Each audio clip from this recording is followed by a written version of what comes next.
When Christopher Nolan filmed his first sex scene for Oppenheimer, he broke new ground, but the moment also had a deeper significance, as with all of Nolan's films. All of the dramatic sequence between Florence Pugh's Jean Tatlock and Cillian Murphy's J. Robert Oppenheimer has drawn praise and criticism from various segments of the movie-going audience. Its influence on Oppenheimer's portrayal and the film as a whole is evident. Therein lies its significance. It contains one of the most well-known quotations attributed to the charismatic genius who invented the atomic bomb. The scenario in Oppenheimer takes place soon after Oppenheimer and Tatlock had their meeting at a Communist Party event in 1936. Tatlock's involvement with Oppenheimer would have a significant impact on his life, long after she committed suicide in 1944. Tatlock pauses in the middle of the action to look at a book on Oppenheimer's shelf. Despite the fact that book is written in Sanskrit, she takes it down from the shelf and requests that Oppenheimer read from it. Surprised, he reads, "Now I am become death, the destroyer of worlds," a statement that would later be made famous by J. Robert Oppenheimer in a 1965 television interview.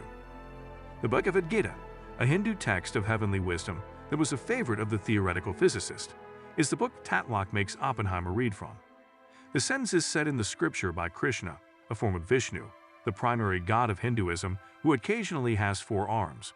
According to open culture, the phrase death, which is sometimes misunderstood in that context, refers to world-destroying time, and emphasizes how the divine ultimately controls all, regardless of what a person may do.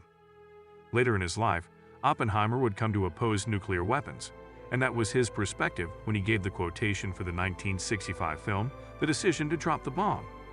Oppenheimer's use and interpretation of the quotation are examples of how he would process his involvement in creating the destructive atomic bomb.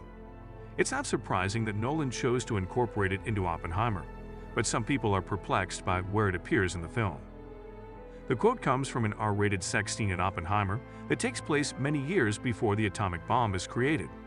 However, Christopher Nolan is able to link Oppenheimer and Jean Tatlock's romance to his passionate and destructive love with the atomic bomb by putting their first amorous encounter side by side with the quote. The similarities between their ferocious passion and its destructive end show how significant and purposeful the sex scene is to Oppenheimer. Tatlock struggled with mental depression before committing suicide in 1944.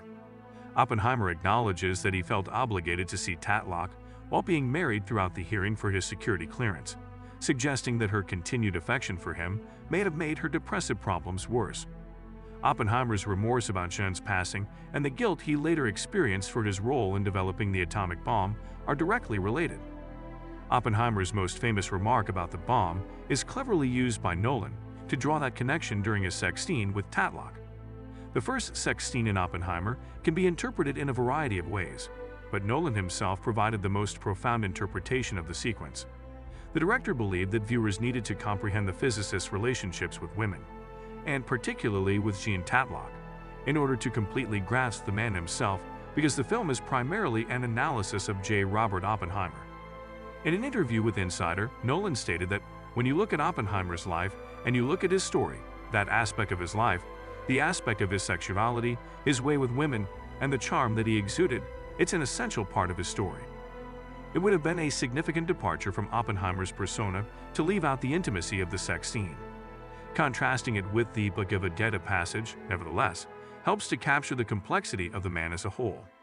His life's work is driven by a deep sense of shame and sorrow for the death and damage he finally felt accountable for, including Jean Tatlock's suicide as well as the bombings of Hiroshima and Nagasaki.